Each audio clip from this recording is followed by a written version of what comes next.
Hello boys, girls, he, she, they, whoever you are. Welcome to Guitar Nuts Anonymous. It's me, your old pal Steve, the original Guitar Nut. I'm here with the long-awaited Intro to Doom, the Doom Starter Pack video that I've been promising for a while now. We're going to look at basically 3 different levels of doominess. There's concert ready, there's at home, and then there's flat out budget, and I do mean budget. Now, of course, there's not one of us out there, I'm sure, me included, who wouldn't like to have some crazy boutique, guitar, $5 or something, probably with an aluminum neck, and like one of the ubiquitous Pro-Line Doom amps, like a Big Orange, Overdrive 120, a Mad Amp, possibly a Hiwatt / Reeves. Any of us would love to have that stuff. We're talking about thousands of dollars, okay? Now, okay, you could make the argument that I actually could afford one of those amps and one of those guitars if I got rid of all this other stuff. But I like my stuff. And I found that I'm able to have the things I need for my needs, not to be redundant, with what I've got and with what I've sourced locally pretty affordably. So let's first talk about guitars, okay? Now, literally, you could use any electric guitar to play Doom music. You really could. Ideally, most people tend to head for humbuckers rather than single coils, the possible exception being P90s, which are single coil, but have as much of the grunt of humbuckers as you'd ever want. They were good enough for Tony Iommi for years. Or the Jazzmaster with its big, wide, flat single coils. Those seem to do just fine. But that's not to say that you couldn't play Doom on a Strat or a Tele. You might need to be a little creative with your EQ controls, but as I've proven before, you can pick up, well, I don't want to reach for it now, but you can pick up a Behringer 7-band graphic EQ pedal for $19 if you need to shape your tone a little bit. So to that end, what have I got here? Well, at the moment, I have basically 3 guitars that I use as my primary Doom weapons. They're all tuned to C# standard, which is kind of a thing. If you're going to play Doom, chances are you're going to be tuned to C# standard or even lower. And I'm no exception. Now, one of my 3 is indeed a Fender product. This is a Squier Telecaster. Some of you might recognize this is the one that I got from a pawn shop because it had fallen off the wall and gotten some finish damage. Great guitar. I believe this is strung with 12 to 62 strings, tuned to C# standard, and it does just fine, especially using the neck pickup. You get a great tone, and it'd be good enough for anybody. Problem is way too many guitarists in every genre tend to listen with their eyes rather than their ears, and they say, oh, you can't use that, Yeah, whatever. You can use whatever you want. To that end, I would point out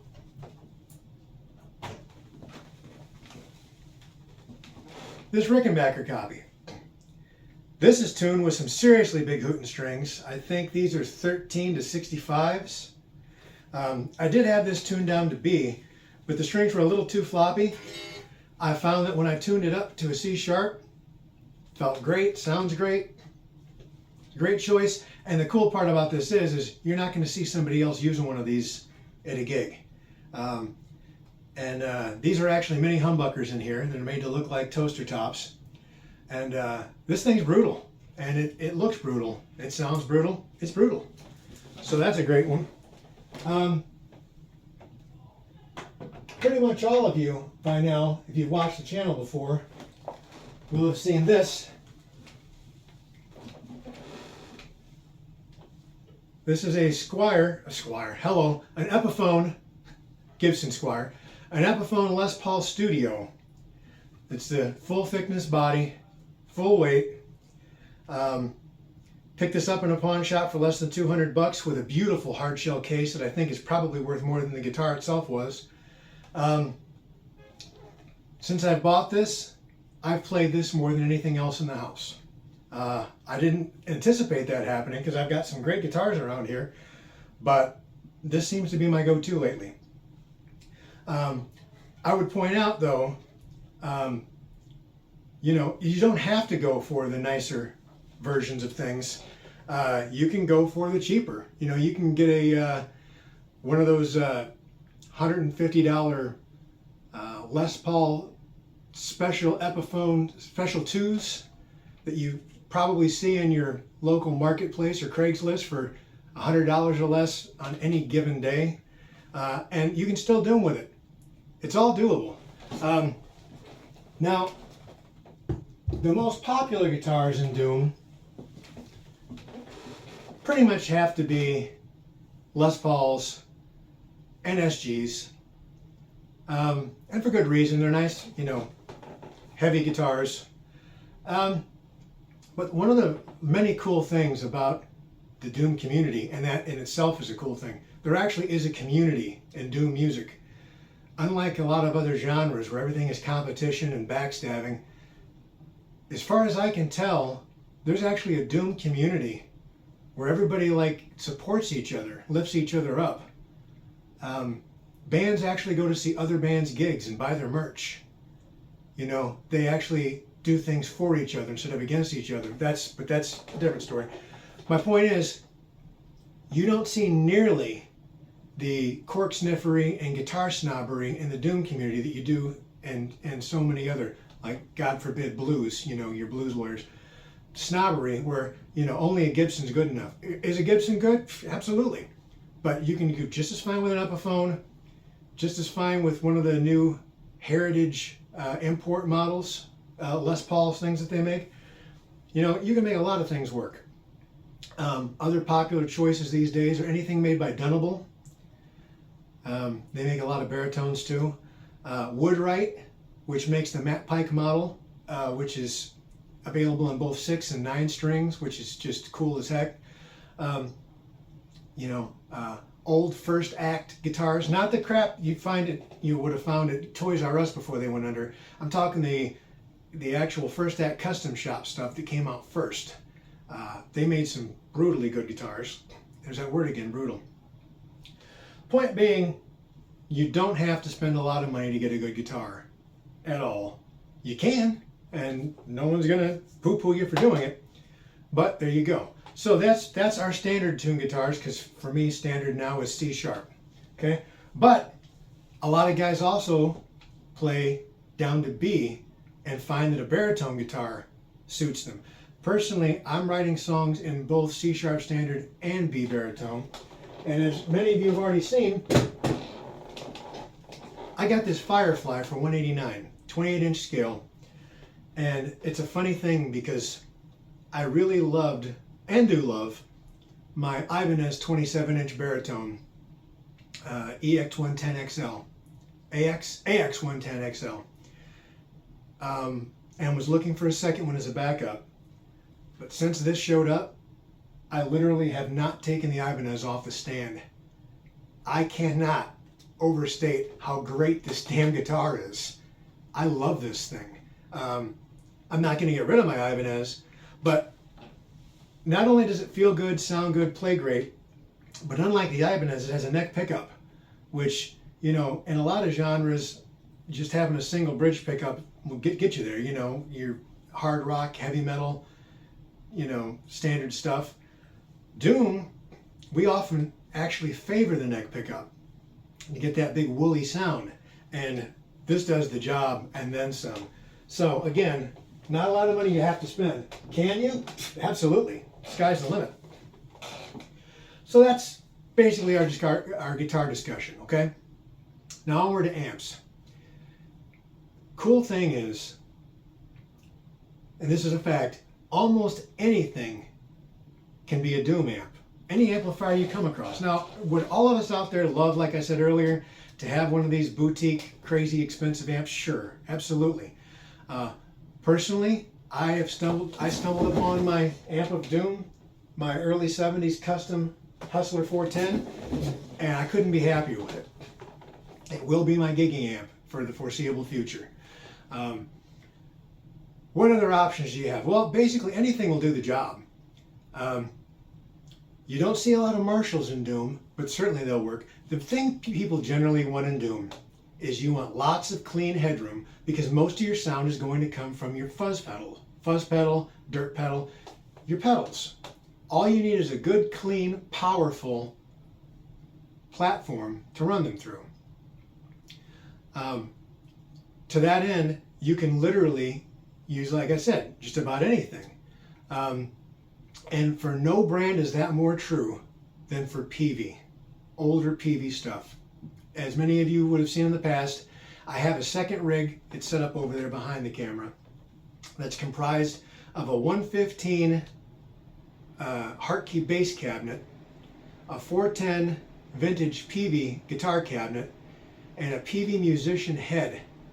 Now I got the bass cabinet for 50 bucks. I think I traded something for the 410 cabinet, and I got the PV musician head for $99 at a local pawn shop, okay? This PV stuff, we laughed at it when I was in high school, I'll be honest with you. Our local dealer sold nothing but PVs, and we all thought they were crap.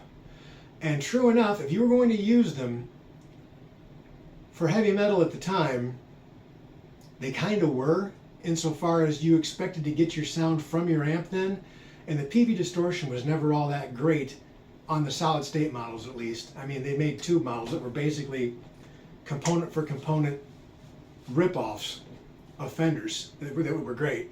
Billy Gibbons swore by them. But, you know, we had like PV Bandits and Backstage Pluses and things like that. You had to get your sound out of a pedal and just use it as, you know. But anyway, we all wanted Marshalls, whatever. But I'm here to tell you, the PV stuff, it's readily available and it's still really cheap. It won't be for long. The guitars are already on their way up. I never, ever believed that old PV guitars would ever have any value, because they used to go for nothing. I mean, they were so ridiculous. Were they made in America? Yep, made in Meridian, Mississippi. But they went cheap. Not so much anymore. They're going up, especially the T60. You know, the guy from Fuzzlord plays a T60 with a custom aluminum neck. It sounds, well, there we go again, brutal. I mean, it is brutal AF. It's amazing. But PV stuff, especially my personal favorites, are the older stuff with the aluminum knobs. I think they look like aluminum. The later stuff with the colored plastic knobs, still great. I'm definitely not going to turn you away from any of it. Still great. But here's the neat thing. And this is, like I said, this is true of basically anybody, but especially PV. Anything with a PV logo on it will probably do them for you. What am I trying to say? Bass amps. PV made a bunch of huge ass, you know, 200, 300 watt bass heads. That some of them had graphic EQs. They had two channels that you could mix together in parallel through one jack. They made all kinds of things. And since you're already tuned down to at least C sharp, if not lower, a bass amp is totally appropriate. I mean, you'll find, likewise with cabinets.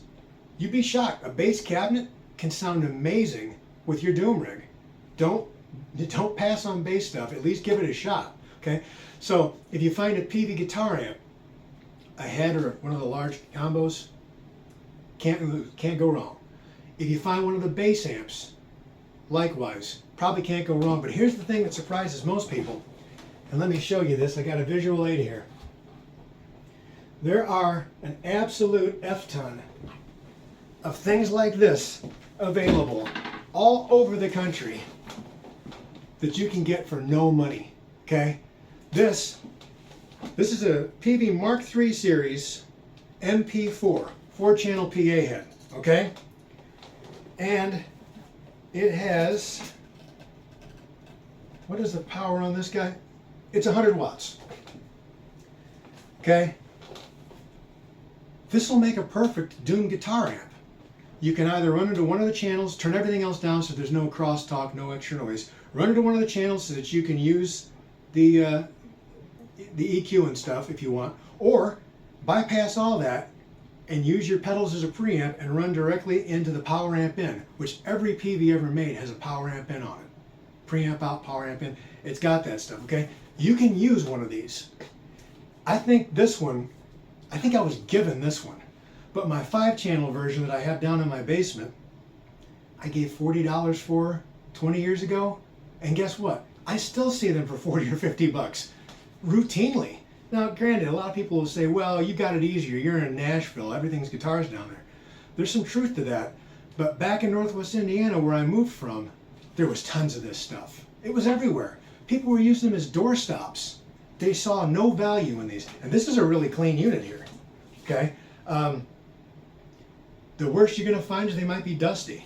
These things were practically bulletproof, meaning all the old PV stuff.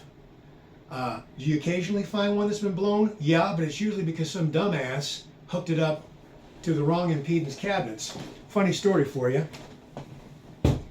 I knew a guy back in high school. I'm not going to say his last name, but I'll tell you his first name was Rob. He had one of those little Galen-Kruger lunchbox-sized 100-watt amps that were all the rage for a brief while. And at least twice he had to have the damn thing repaired, because the dude would hook up every speaker in his house to this with you know, crappy speaker wires and old plugs. He had stereo speakers hooked up to it, and a guitar cabinet, and other. At one point in time, I think he had like 6 or 7 various speakers, and then when the damn thing blew up, he's like, "What happened?" Guys, it isn't rocket science. It's not entirely intuitive, but let me run this down just in case there's a couple of you out there that don't know this, okay? You can either have series or parallel wiring with speaker cabinets, okay? If you're in series and you have, let's say, one 8-ohm cabinet and a second 8-ohm cabinet, you run from your head to cabinet A, from cabinet A to cabinet B, you're in series, okay? You get 8 plus 8 equals 16 ohms. The higher the ohms, chances are the lower the power output's going to be on the amp. Okay? Just as a general rule, especially on solid state stuff, this is very true. Okay, now, same situation. Got your head, 2 outputs parallel. Run to one cabinet from one output, the other cabinet to the other. There's still 8 ohm, 8 ohm. This is where it's not so intuitive. You now have a 4 ohm load. Okay? In almost every case you're ever going to find, you never want to go below 4 ohms with any kind of a guitar or bass rig. There are very, very rare occasions where you'll see something rated down to 2, but just don't even consider that as being a possibility. What does happen that's kind of cool with solid state amps is when you drop down to 4 from 8 or 16, whatever, however you're doing it, the power tends to go up, the output. But like I said, only to a point. Beyond that, you have thermal meltdown, the thing burns up. I've literally seen a PV amp. It was a PV because, you know, they were everywhere. I've seen one catch fire at a gig in a friggin' cornfield. Don't ask why there was a gig in a cornfield. It's Indiana. All right, so what amp can you use? Friggin' anything. All right, so we've talked about amps. Keyboard amps also. Don't forget keyboard amps. Just like bass amps, they got usually their full range. They got tons of low end. And again, if you don't want to use the preamp, they're going to have a power amp in if they're PV. The KB100 100-watt amp stands about nya high. I've seen those things sell for between $50 and $100 all day long, every day of the week on Marketplace. They would make an amazing Doom amp with the right pedals. Likewise, if you're serious and have either a roadie or a very strong back, PV made one called the KB300. This big mother, it stands what 3.5 feet tall, at least 3 feet tall, 2.5 feet wide, 15-inch speaker and a horn, okay, which you can basically defeat by backing off the presence. But anyway, this is a 300-watt combo, okay? You could practically make someone sterile with this damn thing if you turn it all the way up and use some pedals, okay? And I've seen those. You'd think, oh, 300 watts, they're going to sell for more than 100 watt. Nah, people practically give the damn things away because they're so heavy and impractical for most people. If you're going to keep it at home and use it, or only do local gigs, this could be just the ticket for you. You could pick one of these things up for $50 to $100, if not free. The one I had I got for free. I wound up donating it to my own rehearsal space before I was into Doom. I probably would have kept it now. But just keep this in mind. If it says PV on it, chances are it will Doom. Okay? Enough said. Onward to pedals. Now in Doom, 2 pedals seem to rule the roost. Okay? One being the Electro Harmonix Big Muff, and the other being the Proco Rat. Now you can get both of those for a little under $100 each. Okay? So that in itself is basically budget, right? And of course, there's other pedals people use. A lot of people like to use like stuff from Does It Doom and Fuzz Lord. You know, you can easily pay $250 for a fuzz pedal from one of these guys. And does it do more than the standard fuzz face, super fuzz, big muff, rat? Yeah, I mean they have extra features, but the point is you totally don't need to go big on it. What I'm suggesting today is if you're trying to get in on the ground floor here, let's say you've scored your Epiphone Les Paul. You found some sort of a big PV combo, okay? And now you want some fuzz and some rat. Check these out, okay? We have here the Sonic Cake Phasey Cream. Why they chose that name, I have no idea. This is basically a Big Muff in a tiny package. Over here we have the Donner Dark Mouse, which, as you might have guessed, is basically a rat pedal. Okay? Now, we're going to move on to talking about smaller rigs that you could probably use for a gig, but you could definitely use at home. A rig like, oh, I don't know, let's say this. What do we have here? This is a Jet City 333 cab. It's a 12-inch speaker cabinet. I think I gave $80 for it. Another marketplace find.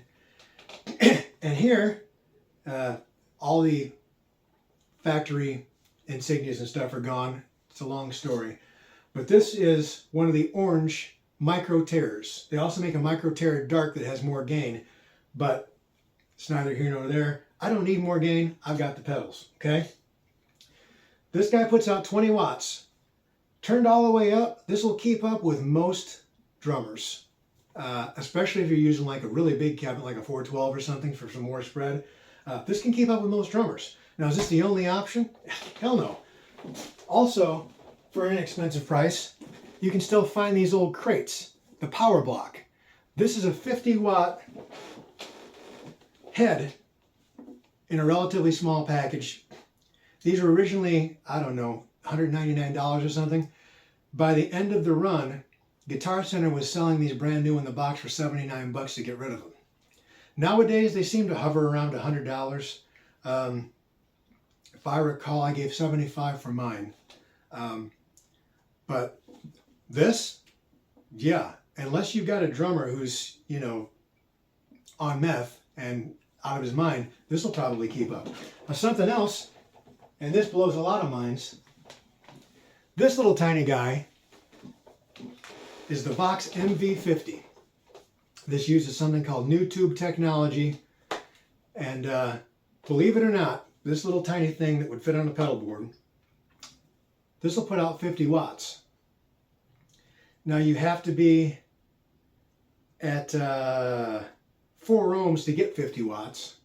At 8 ohms, like this cabinet, you get 25. And if for some reason you're using a 16 ohm cabinet, it's 12.5. As I was saying before, the ohmage can make a difference in your power. But this came in several versions. There was an AC30 version that sounded like the Vox AC30. There was a clean version, which works great for metal, Doom. This is the high gain version, which will actually give you a really nice distortion. But again, you can just run it wide open on its clean setting through the right cab with the right pedals, and Bob's your uncle, unless, you know, you have an uncle who's not named Bob. All right, so somebody's going to say, my God, he's been talking for 23 minutes and we haven't heard any music yet. let's rectify that. I'm going to plug in to the dark mouse and the fuzzy cake, phasey cake. I have a 1-spot power supply that'll daisy chain my pedals together. That's another 25 bucks. I think both of these pedals were around 25 bucks. So inexpensive. But let's see, can we get a decent doom tone with these cheap pedals and this inexpensive amp? Let's find out, shall we? Kick this bad boy on. Now this is a tube preamp, so it needs to warm up.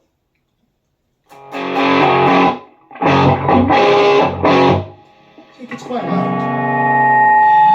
Maybe too loud. Let's back it off a little bit. There's my clean tone. And that's loud. You'll be shocked at the amount of output these little guys have. It's striking. Okay, so here's the Sonic Cake Phasey Cream. Basically, Big Muff.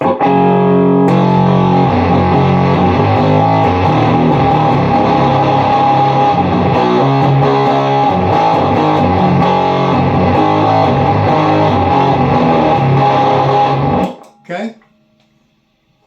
Big, woolly, everything you would want from a fuzz face. Sorry, not a fuzz face. Big Muff. And then over to the Donner Dark Mouse, which is basically our rack.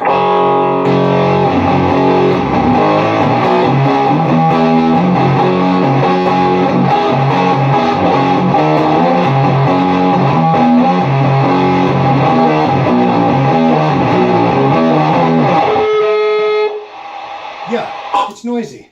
Get used to it. They also make Donner, actually both these companies also make a noise gate pedal that again you can get for 20 bucks. You want to kill your noise so it's not doing, you know, that all the time? Fair enough. Now, everybody's going to want to know this. What happens when you turn on both the Sonic Cake and the Donner? Well, the first thing is you get a hell of a lot of noise. But, ignoring that,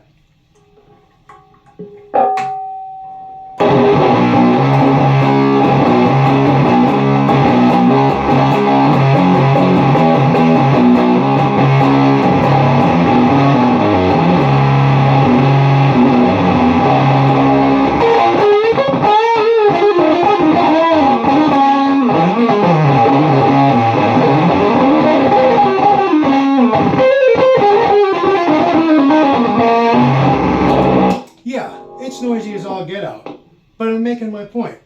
I'm also right next to the cabinet. You know, feedback, it's a thing. So there's that. And I'll point out that either of the other options I showed you would do the job just as well. The crate or the box, okay?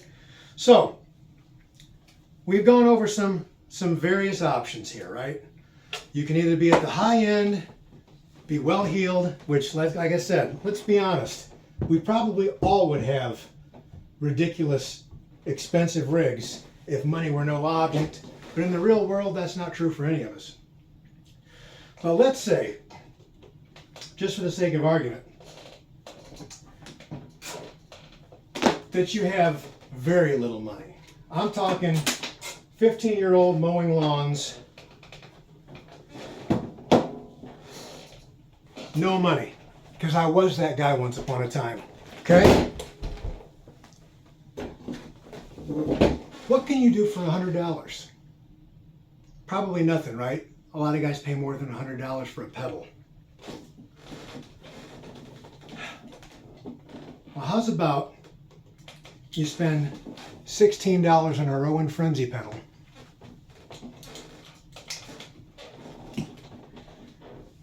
Pick up a small bass amp, for instance, like this little tiny acoustic here. Has a 110, B15, so I think it's 15 watts. Let me pan this down a little bit. There we go. So, we got a Frenzy pedal. We got a little acoustic bass amp.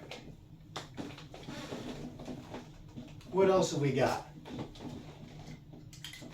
We've got a P90 equipped Epiphone Les Paul Special that I picked up last night from Marketplace for $40.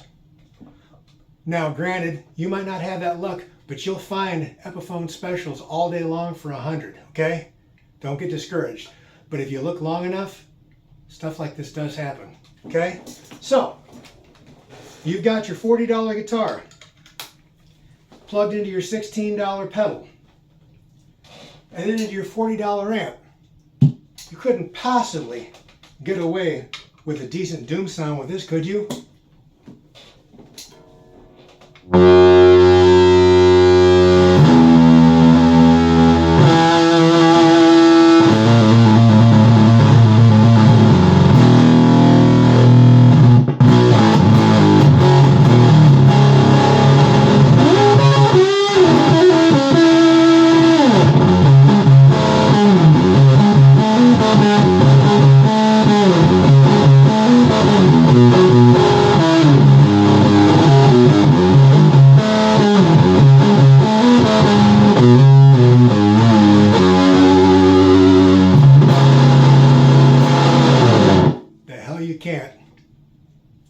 You heard it here first. This little rig right here for playing at home, not a problem. Got the volume on about halfway. Now granted, there's not a ton of headroom. It's not going to get a whole lot louder than that. But how much louder do you need to be to play by yourself? Seriously. My point is, don't let lack of money stand in the way of you getting your doom on. If your heart's really in it, it's something you want to do, you'll find a way. It can be done. Because I'll tell you right now, I'm in a pretty good position financially these days. I mean, I don't make a ton of money, but my wife does okay. But I was that guy. I was that kid. When I was 15, I had dirt. I did want to eventually get a Gibson Explorer, but it took me 11 months of working carnivals and a hot dog stand to earn the $375 to pay it off and bring it home. Okay? And I didn't have an amp to plug it into. It can be done. So, like I said, don't let money be a preventative measure. You don't have to spend a lot of money. And by the way, you're going to see plenty of bands, good bands, signed bands, playing Epiphones. There's no shame in it. They're good guitars. This one needed a little cleaning up.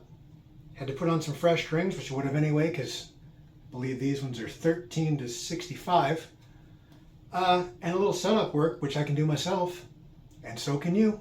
It's something you got to learn. It's just, you just do. Don't let it hold you back, man. Woman, child, whoever you are, he, she, they, I don't care. I'm cool with everybody. Whatever you are, whoever you are, get your doom on if that's where your heart is. That's where mine is these days.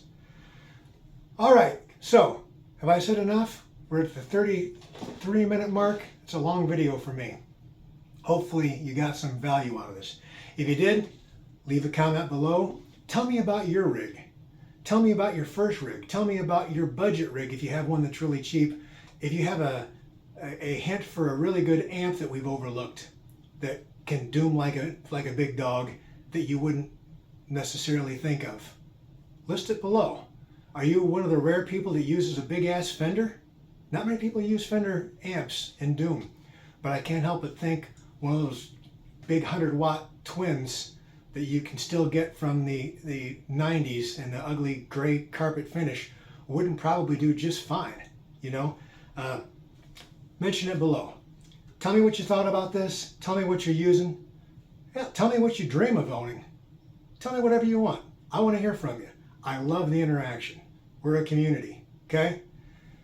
Till next time, stay cool, stay frosty. Don't take any wooden nickels unless you collect them. Be good to yourself and others. And play your damn guitar, whatever it be.